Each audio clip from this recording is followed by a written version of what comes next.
We begin right now with breaking news in Coachella in the area of Avenue 49 and Calhoun Street, where a fire is burning. Started just a short while ago.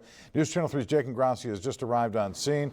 He is live now with up-to-the-minute details on this breaking story. Jake, looks like quite a scene behind you there.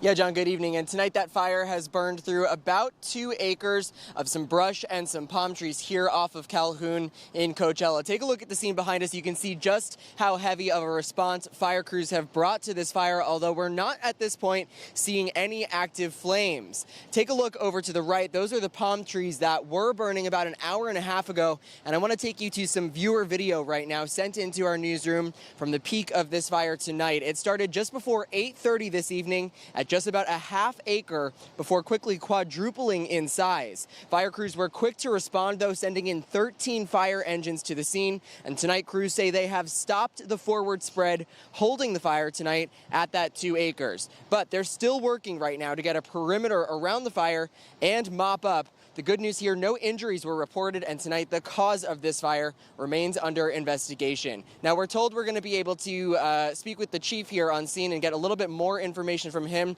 We'll bring you that information as soon as we have it. But for now, we're live in Coachella. Jake Ingrassia, News Channel 3.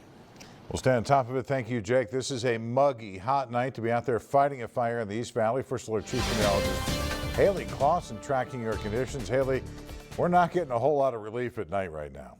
Not at all. For reference, today's high temperature was 114 degrees in Palm Springs. Right now, 104. So here we are. It is 10:02 at night, and we've just dropped 10 degrees. We're staying hot. We're staying humid. Our dew point temperatures have been in the 60s throughout today, and they're going to be right there once again tomorrow. When you have heat, you have humidity.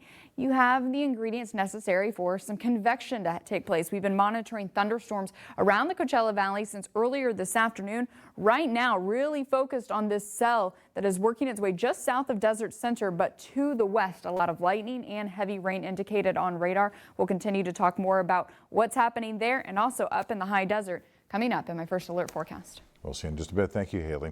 Well, tonight the possibility of flooding is sparking major concern in the area of the Apple Fire burn scar. Residents there worried a thunderstorm could trigger major runoff with debris flows. News Channel 3's Jake Ingrassia, before heading out to that breaking story tonight, filed this report from Banning. It's bad enough having the fire up here and then to have a possible flooding. Fran DeVries almost lost her home in the Banning Bluffs 3 weeks ago. The surrounding rolling mountains now charred from the 33,000-acre Apple Fire.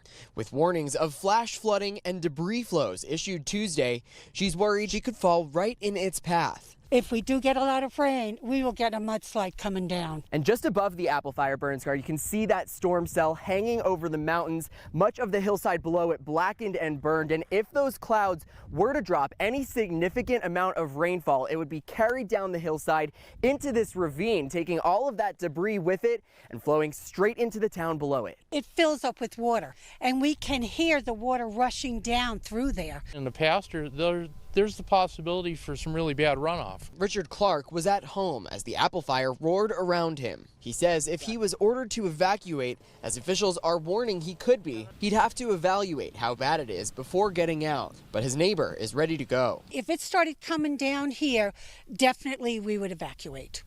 There would be no way. I'd be afraid to stay in the house. Houses she says they're lucky to have. Now, just waiting on recovery. Hopefully we don't get too much, but yet I want rain because we need the rain.